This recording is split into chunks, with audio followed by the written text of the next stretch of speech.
The car sped past, splashing muddy water all over a freshly pressed interview suit. She stood there, shocked, defeated, as the driver continued without even slowing down. 5 seconds. That's all it would have taken to slow down, to show a shred of consideration. But that driver made a choice. And so did the woman in the now ruined suit.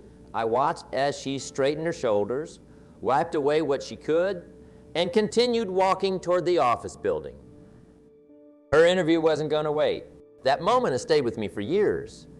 Not because it was dramatic, but because it perfectly captures a truth we're often afraid to acknowledge. There's a profound difference between being kind and being taken advantage of. And confusing the two isn't just a mistake. It might be one of the costliest errors you'll ever make. We live in a world that constantly tells us to be kind, to turn the other cheek, to give until it hurts. And there's beauty in generosity, in compassion, in extending ourselves for others. But here's the uncomfortable truth we need to address today. Not everyone deserves your kindness. Now, before you misunderstand me, I'm not suggesting you become cold or callous. I'm not advocating for a world with less kindness. I'm advocating for kindness that's directed with wisdom, extended with boundaries, and given from a place of strength rather than obligation. Your kindness is one of your most valuable resources. It represents your time, your energy, your emotional investment, and your goodwill.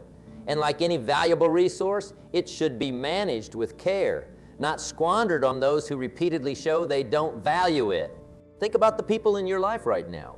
Bring their faces to mind. For some of them, your kindness is a gift they treasure, respect, and often reciprocate. For others, your kindness is simply an expectation, something they feel entitled to, something they take without appreciation, something they might even use against you. Can you tell the difference? Because that difference determines whether your kindness is nurturing growth or enabling destruction. Let me ask you some.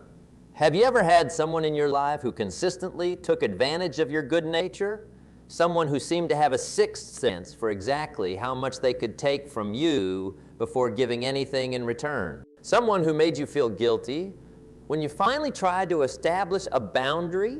If you're nodding right now, you've experienced what happens when kindness is extended without wisdom. And I'm willing to bet it left you feeling not just depleted, but resentful. That resentment is your inner wisdom trying to tell you something important. This exchange isn't healthy. Healthy kindness energizes both the giver and the receiver. It creates a virtuous cycle where generosity flows naturally in multiple directions. Even when one person needs more support than they can give back, like during illness or hardship, there's still an acknowledgement, a gratitude, a desire to contribute what they can. Unhealthy kindness, on the other hand, flows in only one direction until the giver is emptied. It's based on obligation rather than choice. It comes with strings attached, expectations of receiving something in return that are rarely met. It leaves the giver feeling used rather than fulfilled. And here's what few people will tell you. Allowing someone to repeatedly take advantage of your kindness isn't noble. It's a disservice to both of you. When you allow someone to exploit your kindness without consequence, you're not teaching them about generosity. You're teaching them that they can treat people poorly and still get what they want. You're reinforcing behavior that will ultimately leave them isolated and unable to form healthy relationships. Real kindness sometimes means saying no. It sometimes means allowing natural consequences to occur. It sometimes means stepping back so others can step up. Consider how we approach parenting. When a child makes a mistake, do loving parents shield them from every consequence? Do they immediately solve every problem? Do they give in to every demand to avoid any discomfort? Of course not, because that wouldn't be kindness. It would be sabotage.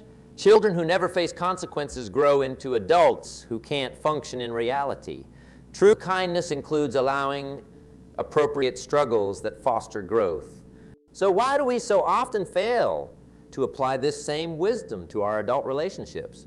I know a woman, let's call her Sarah, who had a friend who only contacted her when she needed something. For years, Sarah would drop everything to help. loaning money that was never repaid, providing emotional support during crises, rearranging her schedule at a moment's notice. Sarah realized something disturbing. She couldn't remember the last time this friend had asked about her life, offered support, or simply called to check in.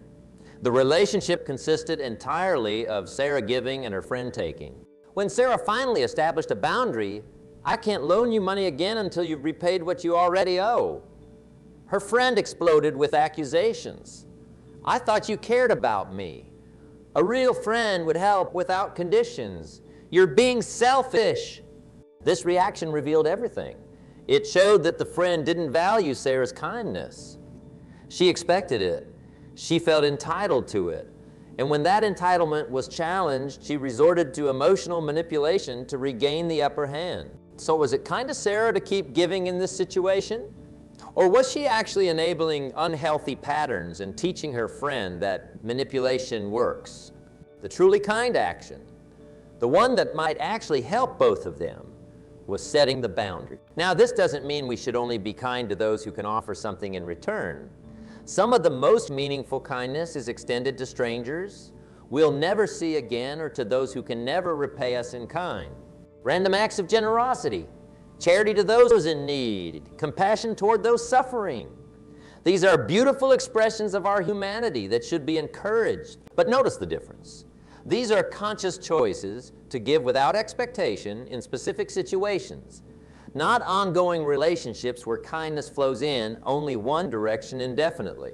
The stranger you help on the street isn't creating a pattern of exploitation. The charity you extend to those in need isn't establishing an unhealthy dynamic.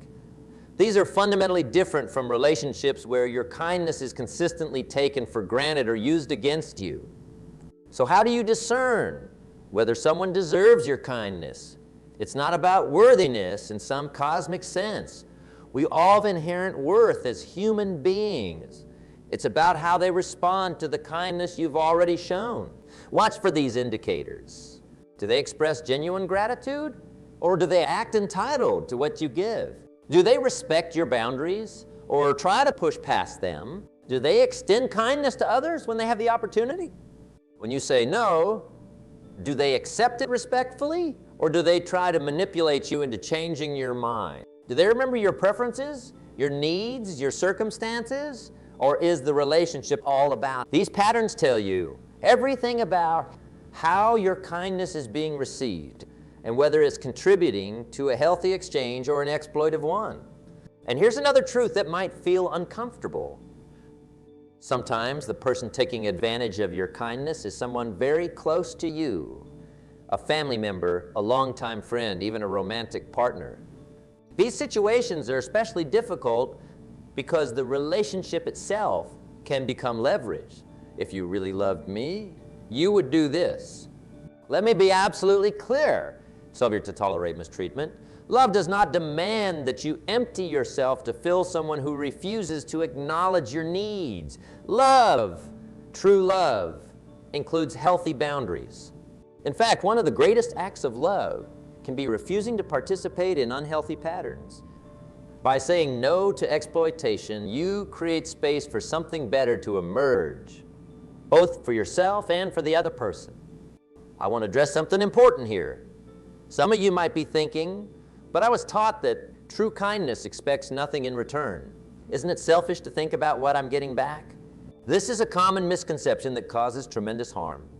Kindness without expectation of specific returns is indeed beautiful, but kindness without any boundaries at all isn't sustainable, and what isn't sustainable eventually ceases to exist. Think of it this way. A river gives water constantly, but it also constantly receives. If a river only gave and never received, it would soon be empty. No longer a river at all, but a dry riverboard.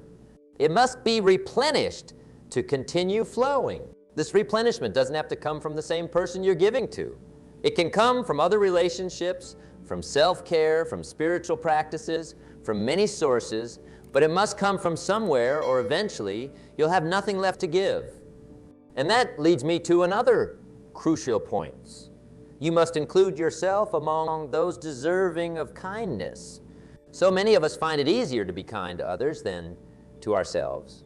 We push through exhaustion to help a friend move. We forgive others' mistakes while berating ourselves for similar errors. We put everyone else's needs before our own until we're running on fumes. This isn't noble, it's unsustainable. And ultimately, it reduces your capacity to be truly present for those who do value your kindness. Self-kindness isn't selfishness. It's stewardship. By maintaining your own well-being, you ensure that your kindness remains a renewable resource rather than a finite one. You know, on airplanes, they always instruct you to secure your own oxygen mask before helping others, even your own children. There's profound wisdom in this counterintuitive directive. If you pass out from lack of oxygen, you can't help anyone. If you deplete yourself completely through boundless giving, eventually your kindness well runs dry. I've seen too many good-hearted people reach this state of depletion, this kindness bankruptcy. They gave and gave and gave to people who took and took until one day they realized they had nothing left.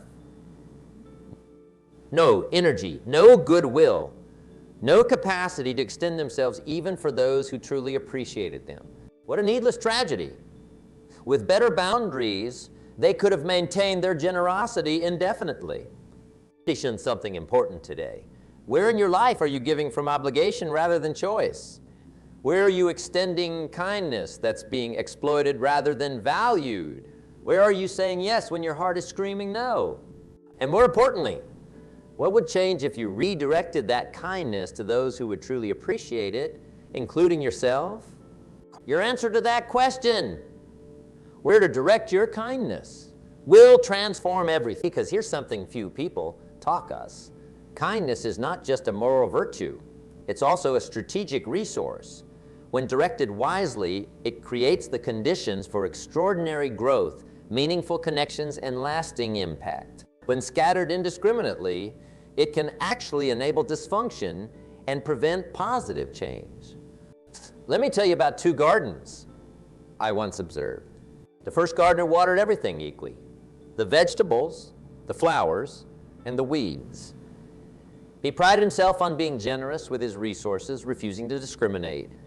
Everything deserves a chance to grow, he'd say. By midsummer, his garden was overrun with weeds that choked out the vegetables. The flowers struggled for sunlight.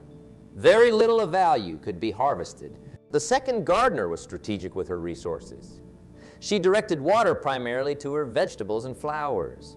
She removed weeds consistently. She gave extra attention to plants that were thriving and producing. By midsummer, her garden was productive, beautiful and healthy. Both gardeners had the same amount of water, the same amount of land, the same quality of soil. The difference was entirely in how they directed their resources. Your kindness is like that water. You can spread it so thin that nothing truly flourishes, or you can direct it strategically to create abundance. Now, some might say, but people aren't plants. Everyone deserves kindness. And there's truth there. Everyone does deserve basic human dignity and respect. But not everyone deserves your premium attention, your emotional labor, your time, your trust, or your resources. Those forms of kindness must be earned through how people respond to what you've already given. Let me be very specific about what I mean. When I say not everyone deserves your kindness, because this is easily misunderstood, I don't mean you should be unkind to anyone.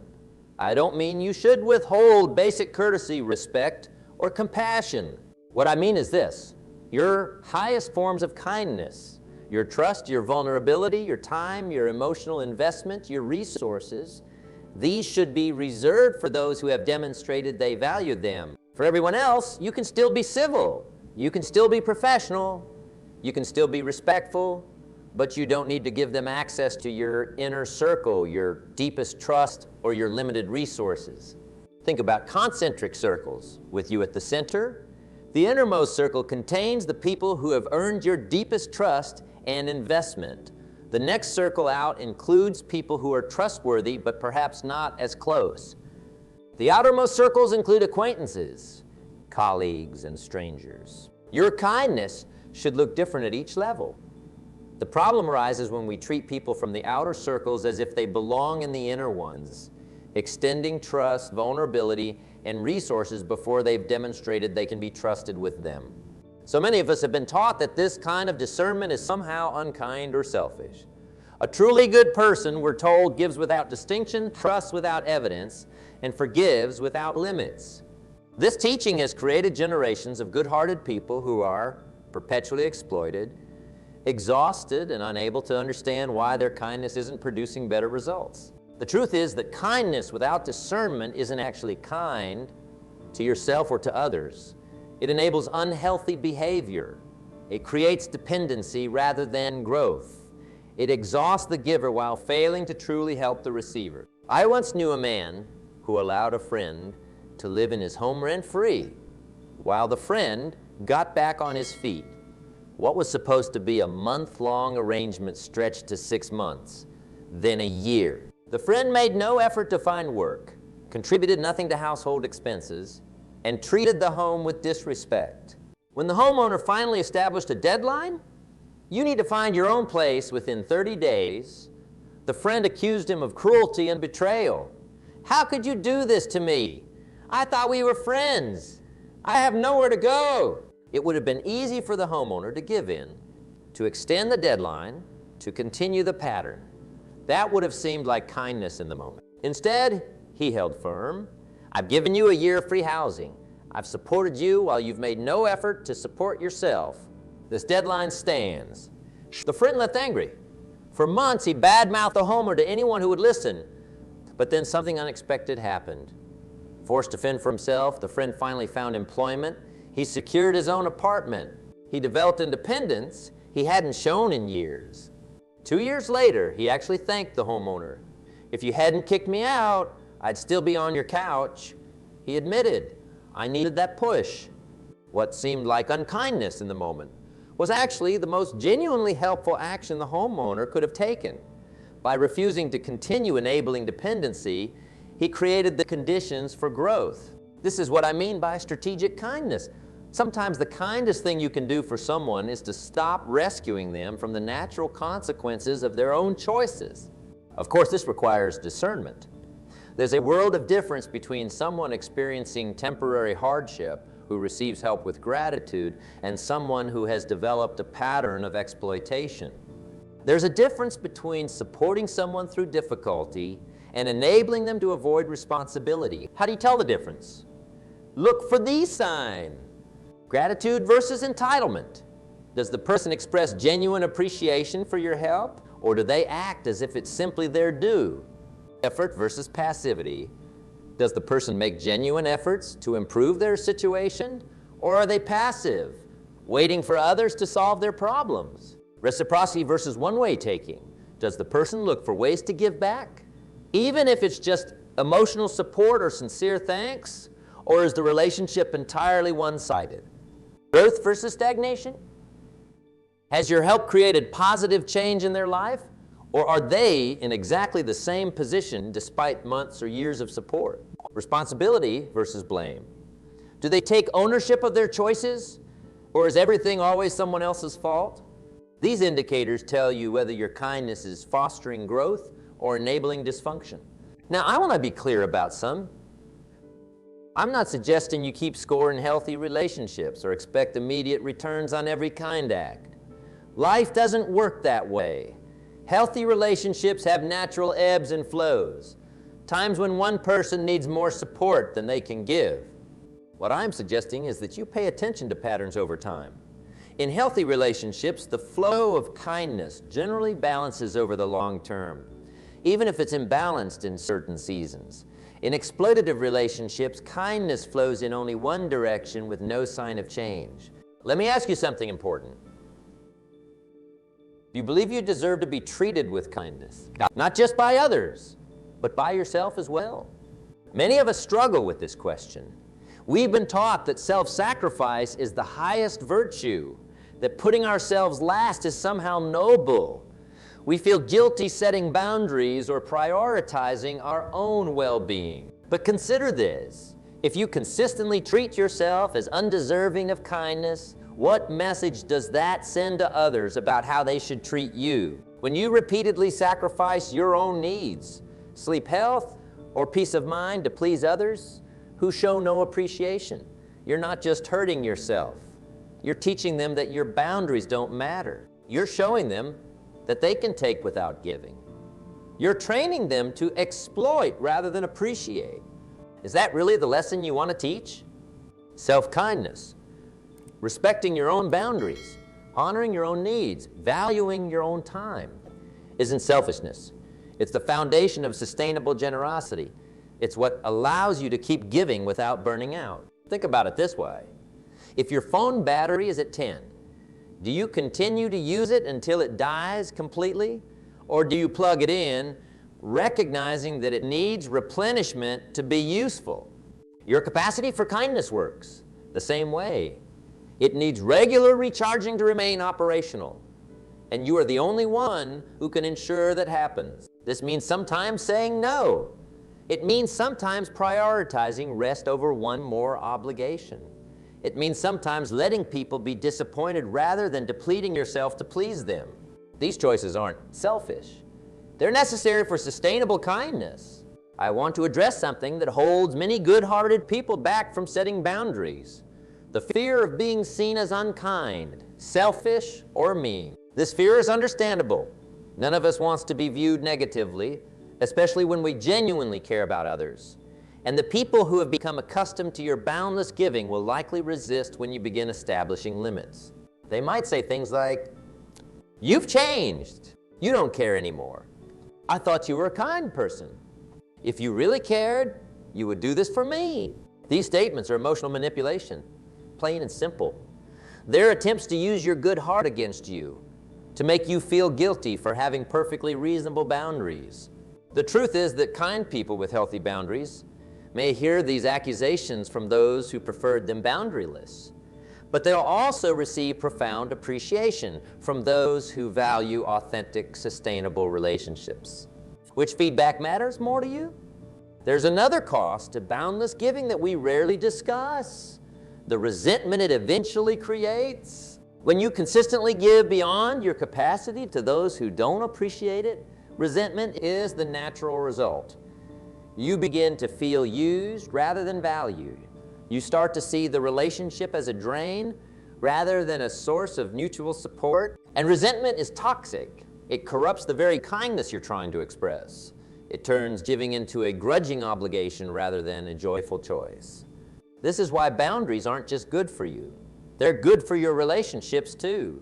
They prevent the buildup of resentment that would eventually poison the connection. Think about the healthiest relationships in your life. I'm willing to bet they include clear expectations, mutual respect for boundaries, and a general balance of giving and receiving over time. These elements don't diminish kindness. They create the conditions for kindness to flourish indefinitely. Now, let's talk about a specific form of misdirected kindness that causes tremendous suffering: the refusal to let people experience the natural consequences of their choices. We see this everywhere. Parents who repeatedly bail out adult children, preventing them from developing responsibility. Friends who make excuses for those who consistently behave poorly. Romantic partners who tolerate mistreatment rather than establishing clear standards. In each case, the motivation seems kind. He protects someone from pain, but this protection actually prevents growth. Think about how physical strength develops. When you lift weights, you create tiny tears in your muscle fibers. Those tears heal, and the muscle becomes stronger than before. Without that resistance, that controlled discomfort, growth cannot occur. Emotional and spiritual growth work similarly. We develop resilience, wisdom, and character through facing challenges and learning from mistakes. When well-meaning people shield us from the natural outcomes of our choices, they unknowingly stunt our growth. I once witnessed a family dynamic that perfectly illustrates this. A mother consistently made excuses for her son's irresponsibility. When he lost jobs due to tardiness, she told employers it was because of transportation issues, and when he spent his rent money on entertainment, she covered the shortfall. When he made commitments and broke them, she smoothed things over with those he'd disappointed. Her intentions were loving. She couldn't bear to see him struggle or face rejection. But her intervention prevented him from developing the skills and character he needed to function as an adult. By the time he was 30, he had no concept of keeping his word, managing money, or taking responsibility for his choices. His relationships were shallow and short-lived because he'd never learned to be trustworthy. His professional prospects were limited because he'd never developed a work ethic. The mother's kindness had effectively crippled him. What would true kindness have looked like in this situation? Allowing natural consequences from a young age while providing emotional support through the learning process? I love you too much to shield you from the results of your choices. I'll help you learn from this, but I won't prevent the lesson. That approach is harder in the moment. It requires tolerating someone else's temporary discomfort for their long-term benefit. It means being the bad guy sometimes, but it's ultimately far kinder than enabling dysfunction. So I ask you, where in your life are you preventing necessary growth by shielding someone from the natural outcomes of their choices? Where are you calling it kindness when it's actually fear, fear of conflict, fear of their displeasure, fear of being seen as mean? And what would change if you redefine kindness to include allowing appropriate consequences? I know this isn't easy. Setting boundaries with those who've come to expect boundless giving often feels harder than just continuing the pattern. In the short term, it usually is, but consider the long-term costs of continuing as you have been. Consider the resentment building inside you. Consider the genuine help you're withholding by enabling dependency rather than supporting growth. Consider who you're becoming in the process. It's tears of truth we don't acknowledge often enough. Giving from resentment isn't actually giving at all. It's a transaction where you trade your authentic self for someone else's approval or to avoid their displeasure. And that creates spiritual debt that comes due eventually in your health, your peace of mind, your ability to show up authentically in all your relationships. Is that really the path you want to continue walking? There's another way. You be both kind and boundaried. You can be both generous and discerning. You can be both compassionate and clear about your limits. In fact, the people who master this balance are the ones who can sustain their kindness over a lifetime. They're the ones who don't burn out. They're the ones whose giving creates genuine positive change rather than dependency. They're the ones we all need to learn from. So how do you begin this transition from boundless giving to strategic kindness? Here are some practical steps. First, get clear on your non-negotiables, the boundaries that protect your core well-being. These might include minimum requirements for sleep, time for self-care, financial stability, or how you expect to be spoken to. These aren't preferences, they're necessities. Second, practice saying no clearly and without over-explaining. I'm not able to do that is a complete sentence. You don't owe anyone a justification for protecting your basic needs. Third, start small. Don't try to revolutionize all your relationships at once. Begin by setting boundaries in lower stakes situations and gradually work up to the more challenging ones. Fourth, expect resistance and prepare for it. When you change a pattern that others have benefited from, they will naturally push back. This doesn't mean you're doing something wrong. It means the change is real. Fifth, find support. Surround yourself with people who understand what you're doing and why. Their encouragement will sustain you when the process gets difficult. And finally, be patient with yourself. You didn't develop these patterns overnight, and you won't change them overnight either. There will be setbacks. There will be times when you slip back into old habits. That's not failure. It's part of the learning process. The key is to keep moving in the direction of kindness. That's sustainable, strategic, and genuinely helpful rather than enabling. Because here's what becomes possible when you direct your kindness wisely. You can give more generously to those who truly value it. You can maintain your giving over decades rather than burning out.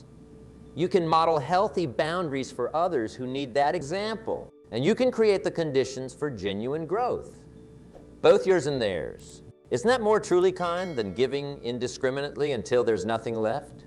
So where does this leave us? With a profound truth. Your kindness matters too much to waste on those who won't value it. When you direct your kindness strategically, something remarkable happens.